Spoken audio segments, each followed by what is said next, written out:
অন্যায়ভাবে একটি টাকা মানুষের পেটের ভিতরে ঢুকায়, আল্লাহ পাক রব্বুল আলামিন বলে তারা জাহান্নামের মটকাগুলি, আগুনগুলি তাদের পেটে ঢুকালো। মেরাজের আলোচনায় এই আলোচনা আসছিল। আমি বলেছি যারা মানুষকে জুলুম করলো, নির্যাতন করলো, মানুষের টাকা আত্মসাৎ করে মেরে দিল, আল্লাহ পাক রব্বুল আলামিনের হাবিব জিজ্ঞেস করলেন, জিবরাইল এরা কারা? জিবরাইল আলাইহিস সালাতু ওয়াস সালাম বললেন, ইয়া রাসূলুল্লাহ, ইয়া হাবিবাল্লাহ, আমি দেখেছি এরা হলো তারা দুনিয়ার মধ্যে সুদ আর ঘুষ খেয়েছে যারা। নাউজুবিল্লাহ। কয়টা তো ডেমো, সিম্পল। রক্তের নদী থেকে মানুষগুলি সাঁতরাচ্ছে কানিতে আসার জন্য, তীরে আসার জন্য, কিন্তু আসতে পারে নাই। ঢিল দেওয়া হচ্ছে, মাথাটা থেতলে দেওয়া হচ্ছে, আবার মাছ থেকে পুনরায় সাঁতারের জন্য বলা হচ্ছে। এটা তো ডেমো। কিয়ামতের দিন, কঠিন মুসিবতের দিন আল্লাহ তাদেরকে আরো বেশি বেশি লাঞ্ছিত করবেন, বেইজ্জতি করবেন। তাদের পেটগুলি হবে মটকার মতো। নাউজুবিল্লাহ। পেটগুলি হবে মটকার মতো। আল্লাহ পাক রব্বুল আলামিন তাদের পেটের ভিতরে সুন্দর স্বচ্ছ গ্লাসের মতো করে দিবেন। কিয়ামতের মধ্যে যারা থাকবে, কিয়ামতবাসীরা সবাই তাকিয়ে তাকিয়ে দেখবে বড় বড় সাপ তাদের পেটের ভিতরে দৌড়াদৌড়ি করতেছে। নাউজুবিল্লাহ। বুখারী শরীফের 5250 নম্বর হাদিস। রাসূলুল্লাহ সাল্লাল্লাহু আলাইহি ওয়াসাল্লাম জবরদখল করা তো দূরের কথা, একটি টাকাও যেন কোনো সাহাবী অন্যের থেকে নিয়ে আত্মসাৎ না করে, এজন্য এই ব্যাপারে বড়ই কঠোর ছিলেন। এই হাদিসটি বর্ণনা করেন আবু মাসউদ আনসারী রাদিয়াল্লাহু তাআলা। তিনি বলছেন, আল্লাহর নবীকে এক সময় এমন ক্ষুধার্ত দেখা যাচ্ছিল, এমন ক্ষুধার্ত দেখা যাচ্ছিল। আবু শুআইব একজন সাহাবী ছিলেন, রাসূলুল্লাহ সাল্লাল্লাহু আলাইহি ওয়াসাল্লামের কাছে যখন দেখা করতে আসলেন, আবু শুআইব রাদিয়াল্লাহু তাআলা বলেন, আমি রাসূলের দিকে যখন তাকালাম, রাসূলের চেহারার মধ্যে শুধু ক্ষুধার ক্ষুধা। আল্লাহু আকবার। রাসূলের সাথে যে সাহাবীরা ছিলেন তাদের চোখ মুখের দিকে তাকানো যাচ্ছে না, বিবর্ণ চেহারা। আমার রাসূল ছিলেন চাঁদের চাইতেও সুন্দর। সুবহানাল্লাহ। রাসূলুল্লাহ চাঁদের মতো সুন্দর চেহারাটা আমি যখন তাকালাম মলিন হয়ে গিয়েছে। ক্ষুধার তাড়নায় আমার হুজুরের চেহারাটা ফ্যাকাশে হয়ে গিয়েছে। আমি হুজুরের চেহারার দিকে তাকিয়ে আর সহ্য করতে পারলাম না। আমার একটা গোলাম ছিল, এই গোলামটা ছিল কসাই। রাসূলুল্লাহ কারো কাজের কথা বা কেউ যদি কোনো কাজ করে সে কাজটাকে বলতে কুণ্ঠাবোধ করতেন না। এখন তো এই কসাই নামটা নেগলেক্টেড হয়ে গেছে, ঠিক না? কিন্তু রাসূলুল্লাহ বলছেন যে কোনো কাজই ছোট না, হালাল কাজ সব বড়, ঠিক কিনা? যারা ভ্যান চালায়, রিক্সা চালায়, দিন মজুর, তারা যদি হালাল খায় তারা আবার একটু নেশাভান বেশি করে। তারা যদি এটা না করতো, আল্লাহ পাক রব্বুল আলামিনের হাবিব বলছেন তাদের হিসাব খুবই কম, কামাই করছে আর খাইছে, অল্প হিসাব হবে, আল্লাহ পাক রব্বুল আলামিন তাদেরকে জান্নাতে পাঠাই দিবেন। সুবহানাল্লাহ। যারা হাতের ইনকাম করে, দিন করে দিন খায়, তারা হলো, রাসূলুল্লাহ বলেছেন যে তারা আমার সাথে, এরকম আঙ্গুল দেখিয়ে বলেছেন তারা আমার সাথে জান্নাতে থাকবে। সুবহানাল্লাহ। কাজ করতে চাই না আমরা। Don't under estimate any job. কোনো কাজকে ছোট বলা যাবে না। কাজকে ছোট করা যাবে? হুজুর আমি এত শিক্ষিত, আমি এই করছি সেই করছি, ছোট একটা চাকরি, ছোট কাজ পাইছো ছোট করো, পরে যখন বড় পাবা বড় কাজ করবা, ঠিক কি না? এজন্য কোনো কাজকে ছোট করা যাবে না। তো সেই সাহাবী আবু শুআইব রাদিয়াল্লাহু তাআলা, তার একজন দাস থাকে, দাসী থাকে, গোলাম থাকে, আগে ছিল, ঠিক না? এই গোলাম ছিল কসাই। তাকে বলল 5 জনের খাবার প্রস্তুত করো, যাতে করে 5 জন মানুষ সুন্দরভাবে খাবার খেতে পারে। আমি রাসূলুল্লাহকে দাওয়াত করেছি সাল্লাল্লাহু। 5 জন মানুষকে দাওয়াত করেছেন। আবু শুআইব রাদিয়াল্লাহু তাআলা আন রাসূলুল্লাহ সাল্লাল্লাহু আলাইহি ওয়াসাল্লামকে বললেন, ইয়া রাসূলুল্লাহ, ইয়া হাবিবাল্লাহ, আমার দাওয়াত কবুল করেন। রাসূলুল্লাহ 5 জন সাহাবী সহ ওই সাহাবীর বাসায় দাওয়াত খাওয়ার জন্য যাচ্ছেন। সুবহানাল্লাহ।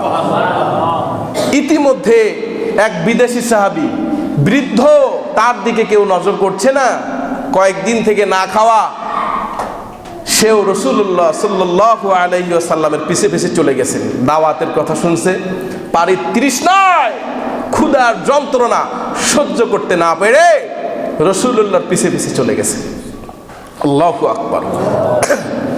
এবার যখন আবু শুআইব রাদিয়াল্লাহু তাআলা তার বাসায় গেলেন, যাওয়ার পরে দাওয়াত দেওয়া ছিল 5 জনের, একজন বেশি আসছে। এক মাহফিলে গেছি, বাস্তব কথা বলি, আমি কোনো বাসি জিনিস বিলাই না, তরুতাজা টাটকা হাদিস কোরআন থেকে বিলাই। আল্লাহু আকবার। মাহফিলে গেছি, সভাপতি সাহেব আসছে 20 জন নিয়ে। কয়জন?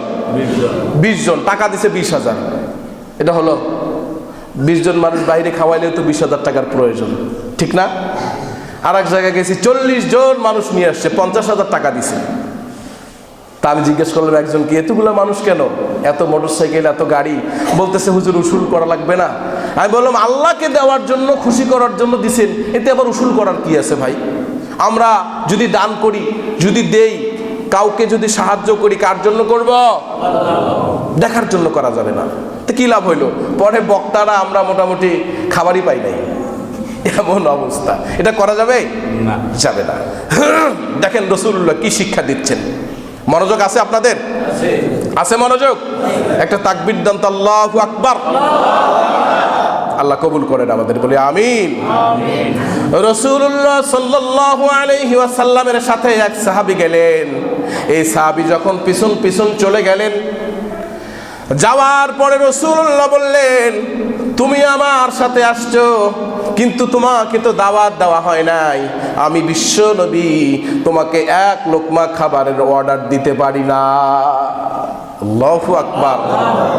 আবু শুআইবকে বলছেন রাদিয়াল্লাহু তাআলা, হুজুর বলছেন, শুআইব, আমাদের 5 জনকে দাওয়াত দিয়েছো, তোমার ভাইও আমাদের সাথে সাথে চলে এসছে, বৃদ্ধ মানুষ, দূর থেকে এসছে, উস্কো খুস্কো চেহারা, দেখো কতদিন থেকে খায় নাই। তুমি যদি অর্ডার না দাও, অনুমতি না দাও, দাওয়াত না দাও, আমি বিশ্ব নবীও এক লোকমা খাবার তাকে খাওয়াতে পারি না। কি শিক্ষা! কার কাছে শিখবেন? ছাতা মাতার পিছনে দৌড়ান, রাসূলুল্লাহর জীবনী পড়েন, মুগ্ধ হয়ে যাবেন। আল্লাহু আকবার। শামাইলে তিরমিজি একটা বই আছে রাসূলুল্লাহর জীবনী নিয়ে, এটা পড়বেন, চোখ দিয়ে পানি চলে আসবে। রাসূল কেমন ছিল, রাসূলের কথাবার্তা কেমন ছিল, রাসূলের চরিত্র কেমন ছিল, আপনি জানবেন। আর আপনার ভিতর থেকে সব নেফাকি, মুনাফিকি দূর হয়ে যাবে, ঈমান ঢুকায় দিবেন একজন, তিনি কে? রাসূলুল্লাহ বললেন সাল্লাল্লাহু আলাইহি ওয়াসাল্লাম, তোমার ভাই এসছে, তার সাথে এখন কি আচরণ করবা? এবার আবু শুআইব রাদিয়াল্লাহু তাআলা বলছেন, ইয়া রাসূলুল্লাহ, ইয়া হাবিবাল্লাহ, আপনার সম্মানে আমার ওই ভাইকেও আমার আজকে মেহমান বানায় নিলাম। এটা এত সুন্দর কথা আমার কাছে মনে হলো, ইনসাফ কিভাবে, জুলুম কতটা খারাপ, এই কথা বুঝাতে গিয়ে হাদিস কোরআন রিসার্চ করতে করতে একটা চমৎকার ঘটনা পেয়েছি। জুলুম কত খারাপ, লুটতারাজ কত খারাপ হতে পারে। ইমরান ইবনে সাদ রাহিমাহুল্লাহ, বিশাল বড় আল্লাহর ওলি, একদিন ঘোড়া নিয়ে সওয়ার করতে করতে সমুদ্রের পাড়ে গেলেন। সমুদ্রের পাড়ে যাওয়ার পরে দেখতেছে একটা লোক বিলাপ করতেছে, আহাজারি করতেছে, কান্নার আওয়াজ, আর বলতেছে, জুলুম করো না, জুলুম করো না, জুলুম বড় সাংঘাতিক, জুলুম বড় সাংঘাতিক, জুলুম থেকে বিরত থাকো, কারণ তোমরা জুলুমের পরিণতি দেখো নাই, জুলুমের পরিণতি আমি দেখেছি। তোমরা জানো না জুলুমের পরিণতি, জুলুমের পরিণতি আমি দেখেছি। এরকম করে চিল্লায় চিল্লায় বিলাপ করে বলতেছে। ইমরান ইবনে সাআদ রাহিমাহুল্লাহ দৌড় দিয়ে গেলেন সমুদ্রের পাড়ে এবং কিছু বনি ইসরাইল সহ একসাথে গেলেন। জিজ্ঞেস করতেছেন, তুমি এরকম করে কেন কান্না করতেছো? কি কারণে এরকম বিলাপ করতেছো? তোমার কান্নাকাটির কারণ আমরা জানতে চাই, একটু খোলামেলা করে বলো। এবার সে বলতেছে, শুনেন, আমি ছিলাম সেনাপতি থাকার কারণে আমার যেমন সৈন্যবাহিনী ছিল, রাজার দরবারে একটা প্রভাবশালী আমার ক্ষমতাও ছিল, গ্রামের মধ্যে আমার টাকা পয়সাও ছিল। একটা সেনাপতি, বর্তমানের মেম্বার অফ পার্লামেন্ট, একজন এমপির পাওয়ার আছে না নাই? যে কোনো এমপি পাওয়ার আছে না? বোঝানোর জন্য বলছি। মনে করেন একজন সেনাপতি, সে রাস্তার ধার দিয়ে হেঁটে যাচ্ছে, একটা জেলের ঘাড়ে দেখলো বিশাল একটা বড় মাছ। দেখার সাথে সাথে তার চক্ষুটা আটকায় গেল। তাকে বলল, এই ছেলে দাঁড়াও, এই যুবক দাঁড়াও, তোমার কাঁধে যে বড় মাছটা আছে, এই মাছটা আমার পছন্দ হয়েছে, তুমি আমাকে চেনো নাকি? সে বলল, হ্যাঁ, আপনাকে চিনি, আপনি হলেন আমাদের এই রাজ্যের বড় সেনাপতি। চিনেছ তো? এই মাছটা আমার লাগবে। জুলুম করো, ভয়ঙ্কর হতে পারে, কি মারাত্মক হতে পারে জুলুম। মনোযোগ দিয়ে শুনবেন। বলতেছে, এই মাছটা আমার লাগবে। সে বলতেছে, জনাব, আমাকে ক্ষমা করবেন। অনুনয় বিনয় করে বলছে যে আমার ছেলেটা অসুস্থ, আমার স্ত্রী আজকে 1 মাস ধরে বিছানায় পড়ে আছে, আমি ঠিকভাবে মাছও পাচ্ছি না। আল্লাহর কাছে আজকে তাহাজ্জুদ করছি, দোয়া করছি যে আল্লাহ একটা মাছের ব্যবস্থা করে দাও। আল্লাহ একটা মাছই দিয়েছেন আমাকে, আমি এই মাছটা বিক্রি করতে চাচ্ছি না। টাকা লাগলে টাকা নেই, কিন্তু এই মাছ তো আমার লাগবে। আমাদের সমাজেও এরকম কিছু লোক আছে না? টাকা লাগলে টাকা নেই, পাওয়ার লাগলে পাওয়ার নেই, কিন্তু জমি আমার লাগবে, ওই ফ্যাক্টরি আমার লাগবে, ওই অ্যাসেট আমার লাগবে, ওই অর্গান আমার লাগবে। আছে না নাই?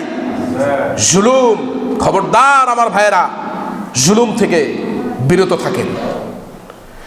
এবার সে বলতেছে, টাকা লাগলে টাকা নেই, যদি কোনো উপকার লাগে উপকার নেই, স্বর্ণ মুদ্রা লাগে স্বর্ণ মুদ্রা নেই, ওই মাছটা আমাকে দে। সে বলতেছে, মাছ তো আমি দিতে পারবো না, ক্ষমা চাচ্ছি আপনার কাছে, আবারও ক্ষমা চাচ্ছি সেনাপতি, মহান সেনাপতি, আপনার সম্মান দিয়ে বলছি, এই মাছটা আমি আজকে দিতে পারবো না। আমার সন্তান আর আমার স্ত্রী অনেক দিন থেকে অসুস্থ, তাদেরকে এই মাছটা আমি খাওয়াবো। যখন বলল না, সে কর্ণপাত করলো এই কথাটা। যখন না বলল, সাথে সাথে রাগান্বিত হয়ে গেল, কোমর থেকে উলঙ্গ শমশের বের করলো। একবার চিন্তা করলো, কল্লাটা দ্বিখণ্ডিত করে দেই। কেন জানি অন্তরের মধ্যে একটা মায়া আসলো, তরবারির পিছন সাইডটা দিয়ে মাথার মধ্যে একটা কষে আঘাত করলো। পিছন দিয়ে, তরবারির পিছন সাইড দিয়ে আঘাত করছে, বুঝতে পারছেন? মাথা কেটে যায় নাই, বিশাল বড় ক্ষতি হয়ে যায় নাই, কিন্তু মাথা থেতলে রক্ত বের হয়ে গিয়েছে, মাথা ফেটে গিয়েছে। রক্তের আতিশয্যায়, রক্ত প্রবাহের কারণে, আমাদেরও তো রক্ত যখন বের হয় তখন আমরা এরকম করে ধরি, ব্যথার জায়গায় ধরি না? সে মাছটা হাত থেকে ছেড়ে দিল। আল্লাহর বান্দা জেলে এবার এরকম করে হাত দিয়ে মাথাটা ধরলো। আর সেই জুলুমকারী, জুলুমবাজ সেই সৈনিক আস্তে করে মাছটা নিয়ে রওনা করলো। আর উপর থেকে একজন দেখলেন, তিনি কে? দেখেন কি জুলুমের মারাত্মক বিচার হতে পারে। হেরামগিরি দেখান। 2টা টাকার মালিক হয়েছেন, কয় টাকার মালিক হয়েছেন? কারুর নমরুদের চাইতে বেশি টাকা হয়েছে? কি শক্তি হয়েছে? 2 থেকে 3 বার বাথরুমে গেলে আর দাঁড়াইতে পারেন না। আপনার এত হেরাম কিসে? আল্লাহ আমাদের অহংকার থেকে বিরত রাখুন, বলেন আমিন। এবার মাছ নিয়ে যখন বাসায় যাচ্ছে, সে বলল, মাছ যদি মানুষের চাইতে সাইজে ছোট হয়, সেই মাছ কখনোই মানুষের চাইতে শক্তিশালী বেশি হয় না, ঠিক না? আমার যদি কোমরের সাইজ একটা মাছ হয় বা আপনারই হয়, সেই মাছটা পানিতে যতই জোর হোক, উপরে কি মানুষের চাইতে শক্তি বেশি হয়? কখনোই হয় না। সে কাঁধে করে মাছটা নিয়ে চলল। মাছটা নিয়ে যাওয়ার সাথে সাথে তার আঙ্গুলের মধ্যে একটা চোট লাগলো, মনে হচ্ছে মাছটা নড়তেছে, একটা কামড় দিল তার হাতে। সে তখন কিছু মনে করলো না। বাসায় গিয়ে মাছটা যখন ফেলতে যাবে, দেখে আঙ্গুলটা আর বের হচ্ছে না মুখ থেকে, ব্লিডিং হচ্ছে। সে অজ্ঞান হয়ে গেল, সেন্সলেস হয়ে গেল এই মাছ কামড় দেওয়ার ব্যথায়। দেখেন কেমনে আল্লাহর গজব আসে। আল্লাহর গজব কিন্তু বেশি লাগে না, বেশি বড় লাগে না। একজন আল্লাহকে নিয়ে গালি দিত, রসুলকে নিয়ে গালি দিত, এত খারাপ বাজে বাজে কথা বলতো। আল্লাহ ডাইরেক্ট জিবরাইল আলাইহিস সালাতু ওয়াস সালামকে বললেন যে কতল করে দেন। আল্লাহ রসুল সাল্লাল্লাহু আলাইহি ওয়াসাল্লাম যখন যুদ্ধের ময়দানে গেলেন, রসুল্লাহ দেখলেন তার পুরো শরীরের মধ্যে বরম দেওয়া। বরম বুঝেন? পুরো শরীরটা আবদ্ধ করা লোহার যে ওই আবদ্ধ প্যাকেট থাকে না, যেটাকে ওই যে যুদ্ধের সময় যায়, বুঝছেন তো? আমি কি বুঝাইতে পারছি? যুদ্ধের পোশাক আছে না, পুরা বর্ম দিয়ে পুরা শরীরটা ঢাকা। এখানে একটু ফুটা আছে, এই দিক দিয়ে নিঃশ্বাস নিতে পারে। এই দিক দিয়ে কি নিতে পারে? নিঃশ্বাস নিতে পারে। আল্লাহ রসুল তীরটা মারলেন যখন, আল্লাহর পক্ষ থেকে ওই ফুটার মধ্যে তীরটা গিয়ে লাগলো, তখন এইটুক একটা ফুটা, আর তীর এইটুক জায়গায় লাগলে আর কি হবে? এইটুক জায়গায় লাগছে। লাগার পরে সে জমিনের মধ্যে পাগলা ঘোড়ার মতো নাচানাচি শুরু করতেছে। আশেপাশের কাফেরগুলো জিজ্ঞেস করলো, তুমি এরকম করো কেন? এত শক্তিশালী মানুষ তুমি, সুঠাম দেহের মানুষ তুমি, তুমি এরকম করতেছো কেন? তখন সে বলল, আমার যে ব্যথা, আমার যে কষ্ট হচ্ছে, এইটা যদি তোমাদের সকলের মাঝে বন্টন করে দেওয়া যায়, তোমরা কেউ আর জমিনে বাঁচবা না। আল্লাহু আকবার।